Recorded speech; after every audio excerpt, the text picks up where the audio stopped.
Hi. Just taking a moment and making sure this is streaming. So let me just take a second. Looks like it's going. We'll know in a moment. Okay, perfect.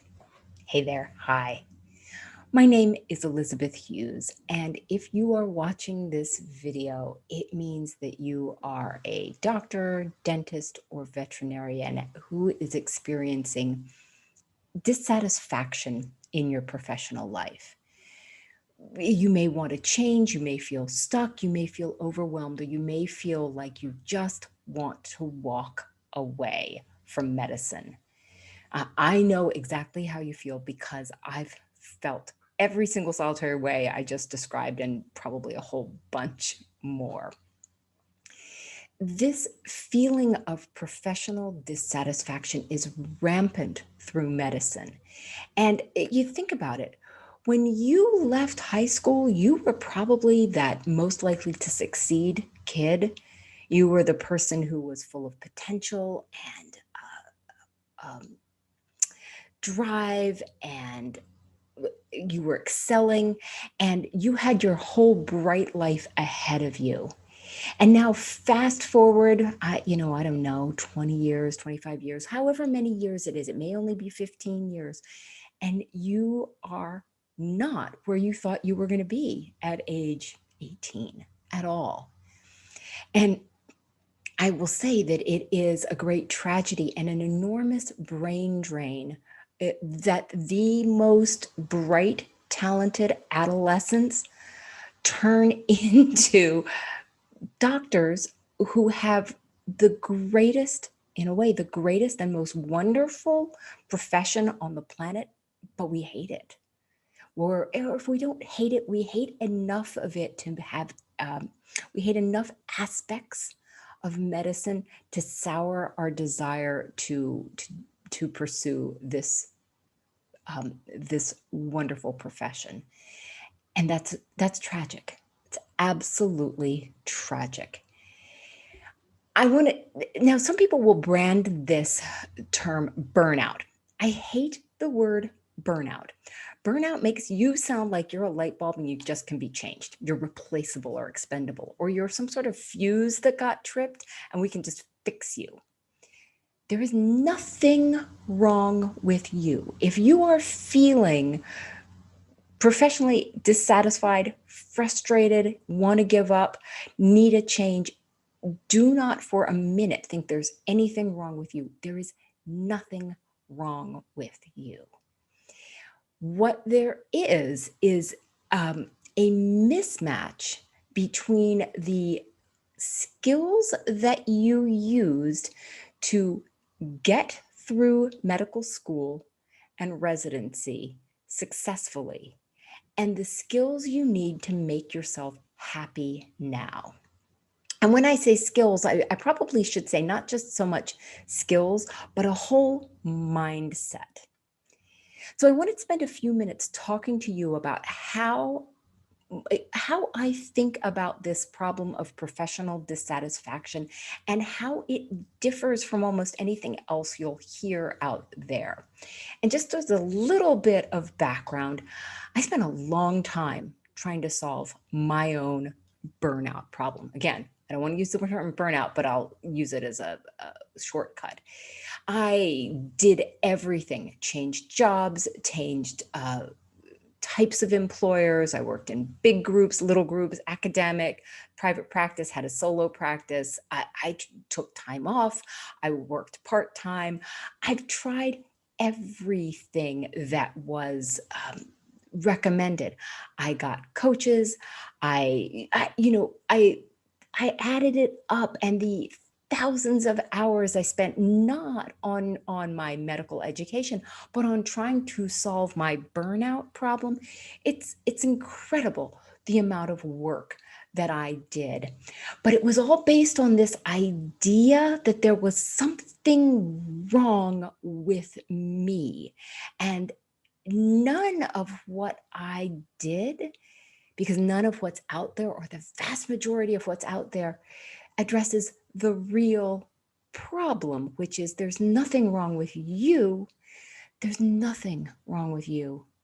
There's what there is you learned a set of skills and survival. Again, I'll use that in quotation word, but survival tactics in terms of automatic responses to situations that helped you get through medical school and residency. In coming through my period of professional dissatisfaction to do what I do now, I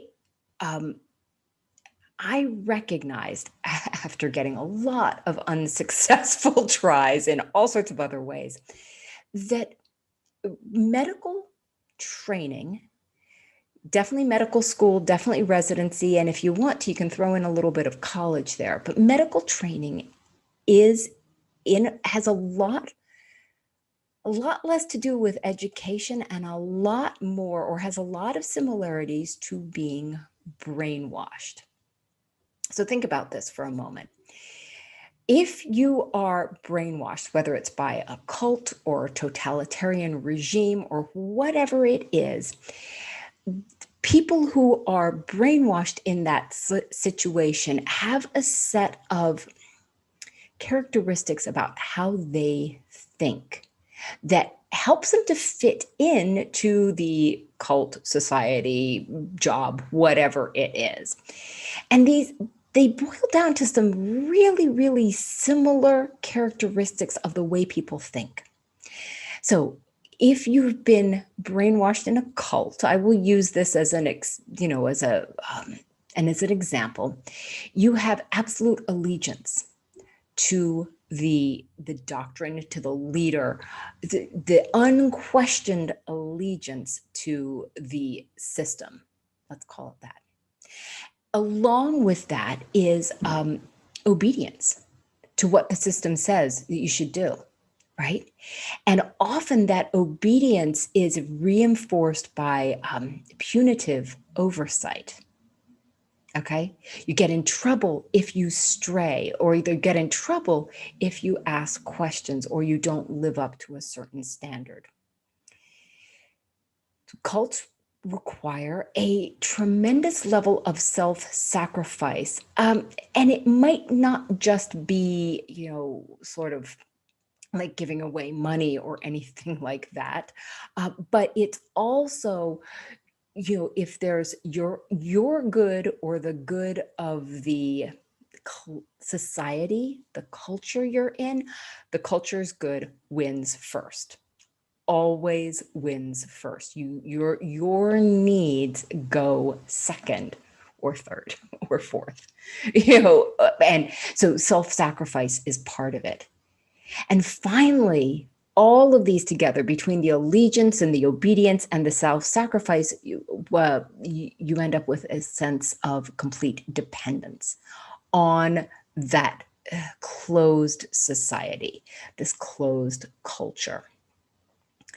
So now that sounds pretty extreme. I recognize that. But when you look really at what medicine, specifically medical training and residence, requires of future doctors, you end up with the same thing: allegiance, obedience, with the punitive oversight. Can't make a mistake. If you don't, if you decide you don't want to stay up all night, and you will be penalized if you decide, you just don't have any say in it. You have to do this. A tremendous level of self-sacrifice that we as future doctors, we do happily. I will be happy to stay up all night if it saves another life. But at a certain point, this becomes something that is hardwired in. And I'll talk about that in a moment. So the level of self-sacrifice that we do, that isn't directly related to someone else's wellness, immediate wellness, is pretty high. And then we become completely dependent upon it because we've got such a narrow focus of skills, and we get convinced that that's all we can do. And then the financial dependence of having taken out massive loans often in order to get to this, to complete training. And you end up feeling like an indentured servant, working for a paycheck at a job that you wish you could change, and you don't quite know what's wrong, but you can't see outside of it. Think about this after you watch this video. You can turn this video off if you want for a second and think about it, and think about the characteristics, the similarities between a totalitarian society of, whether it's a cult or North Korea or whatever you want, and what is required of a medical trainee to get through. And I say survive because in medicine, if you don't get your diploma, if you don't get your board certification, if you don't pass the tests at a certain point, it's not survival, right? Like survival means pass. Survival means diploma, board certification, et cetera, et cetera.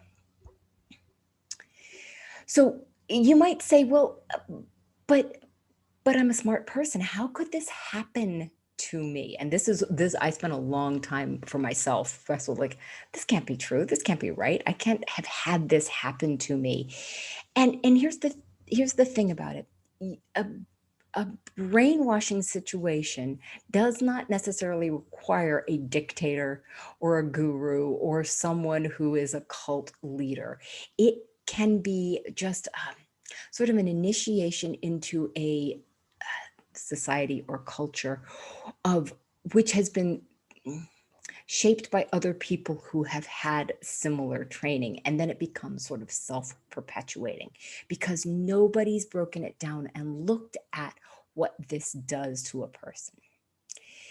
And you might also say, but I was an adult when this happened. It's not like I'm a child and I grew up in a totalitarian society. How could this happen to me as an adult? Well, remember, when you go to medical school, you're still an adolescent. Your brain is still growing. At least I entered medical school before that age 25 and got started at it.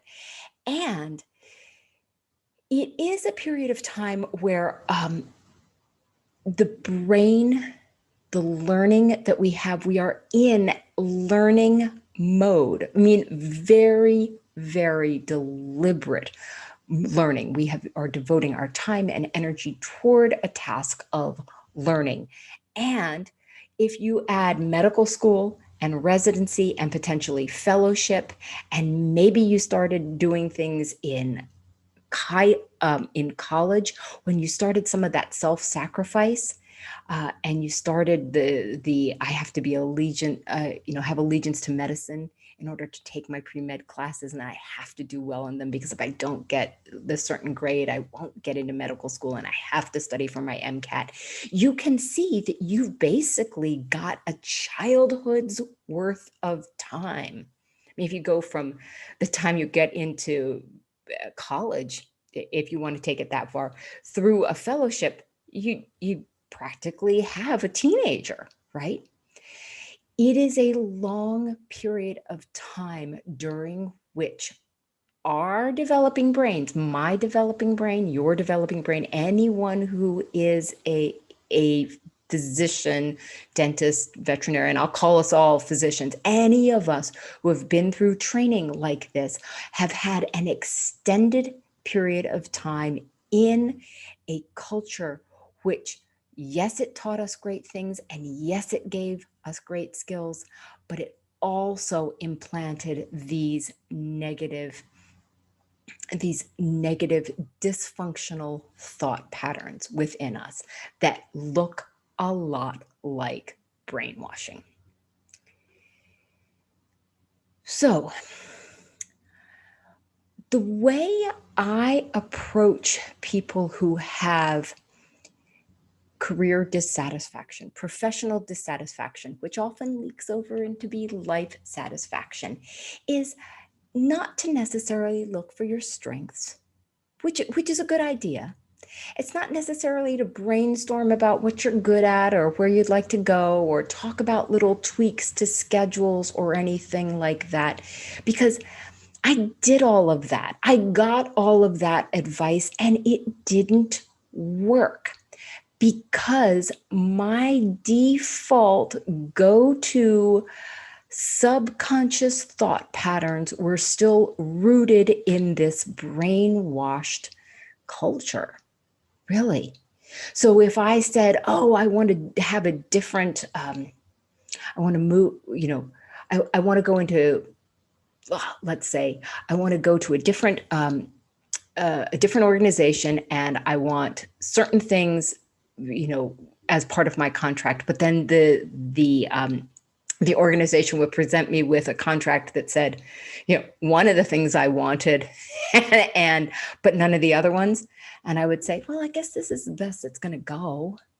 Might as well take this. I don't know if I'm going to get another job. This might be the best I get. Isn't this normal? Right? That's that self-sacrifice and obedience and dependence, that not recognizing that there are other options. And the same thing happened when, there were, when my RVU was a total moving target. I could not figure out what it was going to take to get to make my salary per year because I had a base plus RVU in order to get my salary. And it was crazy. And I couldn't figure out what it was. But because I had spent so long not having control over my life, being sent, okay, this is going to be your rotation. This is when you're going to have, your vacation. There is no wiggle room. When someone comes to me with something big like that, something that controls my life, well, I went back into that. Well, I guess I'm going to have to just put up with it. I guess that's how it's going to have to go. I'm completely obedient and completely self-sacrificing. When I recognize these patterns in me, and let me tell you, it was not fun. But when I recognize these patterns in me, things started to click. Things started to make sense. It made sense. Like, why was I keep trying to change things and find myself back in the same place, more or less? Like different places, different faces, but I felt the same way. Why did I feel like I was not moving forward? Why did I feel like all of my efforts were just going and were just gone? Then I discovered how to reset and erase the brainwashing that medicine did for me. How do I want to put this? How to get rid of all of that bad stuff I learned during medical school about how I was supposed to be completely self-sacrificing and how dependent I had to be on medicine and how obedient and all of that. I got rid of all of that subconscious garbage, that knee-jerk reaction that put blinders on to what my potential was. And I was able to go back and be that kid I was when I was 18. And I'm now way past 18. But I feel much more. I feel better than I did when I was 18, to be honest with you. And it is because I was able to undo that brainwashing. Undo it.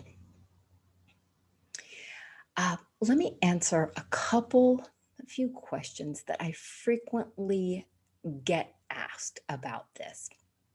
So, one thing that people will do when they hear this explained, a little light bulb will go off. Like, oh, I get it. I've been brainwashed. That's like, okay, I'm going to go unbrainwash myself.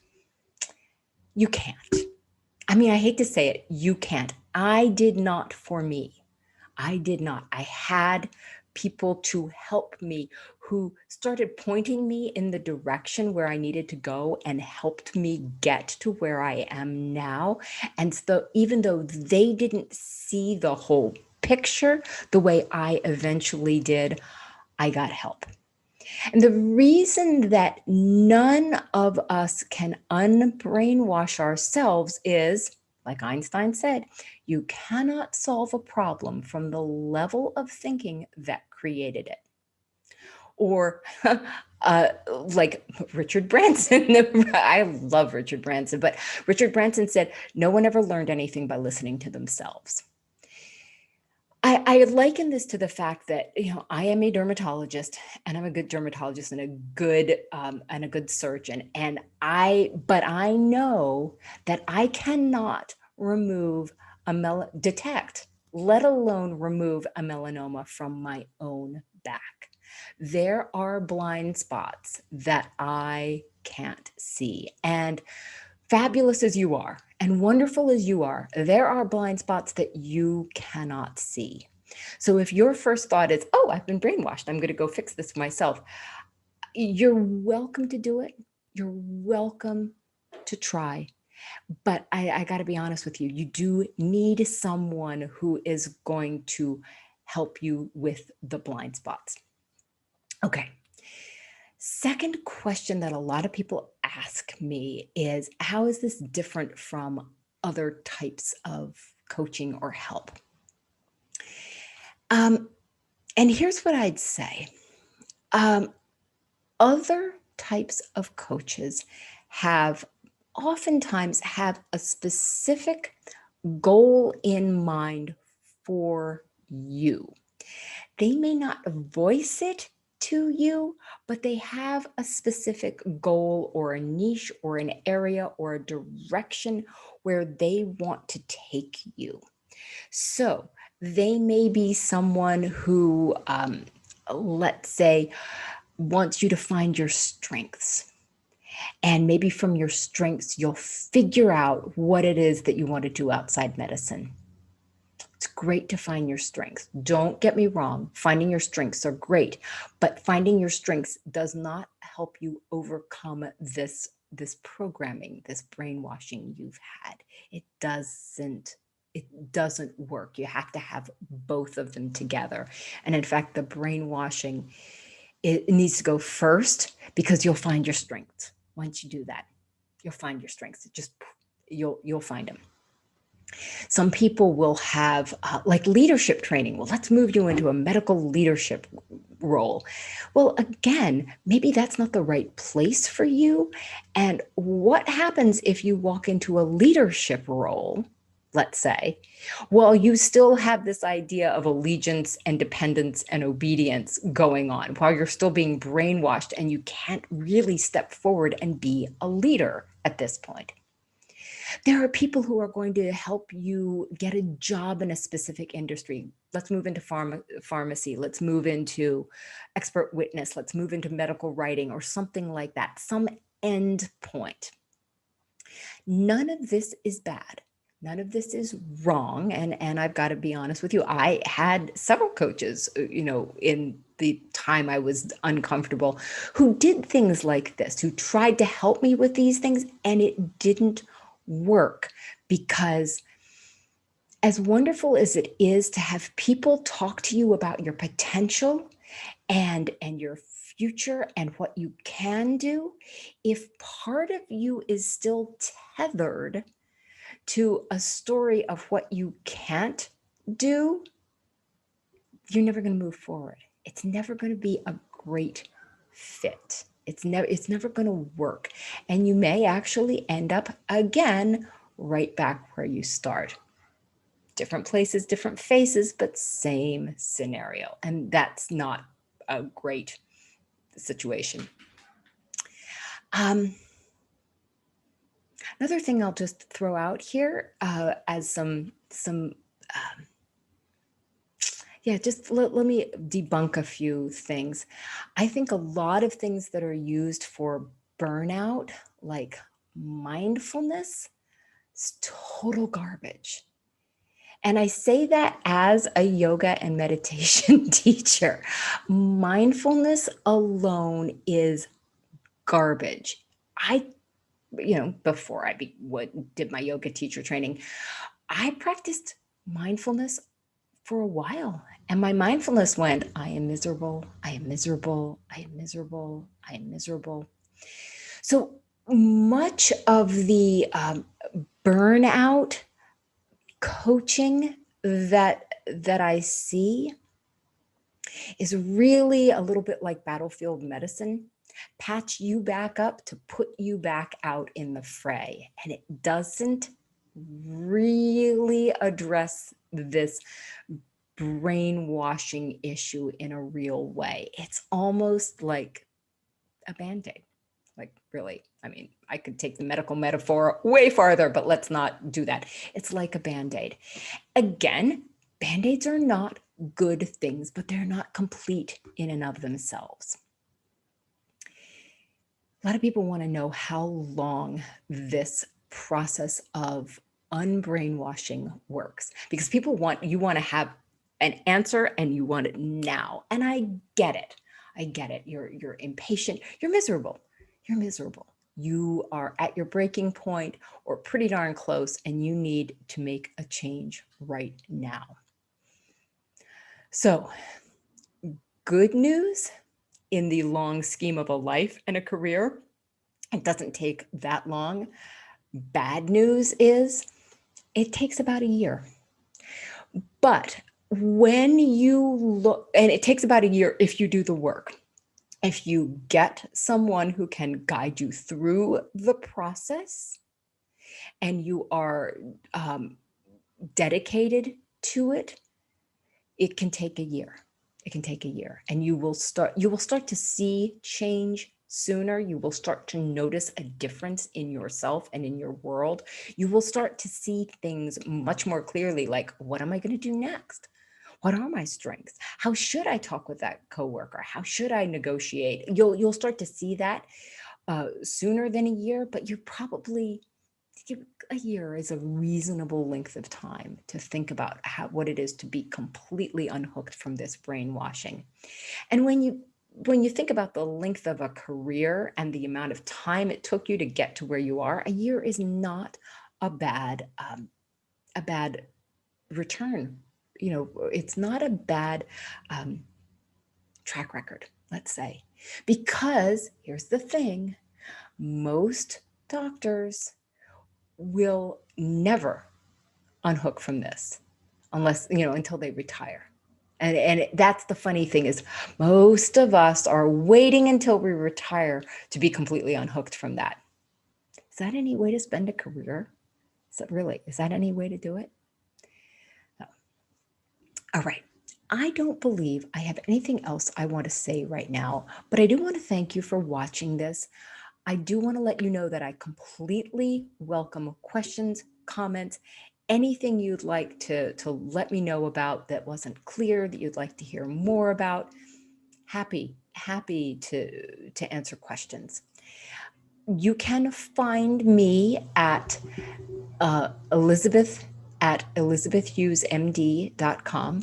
I will stick that address in the comment below.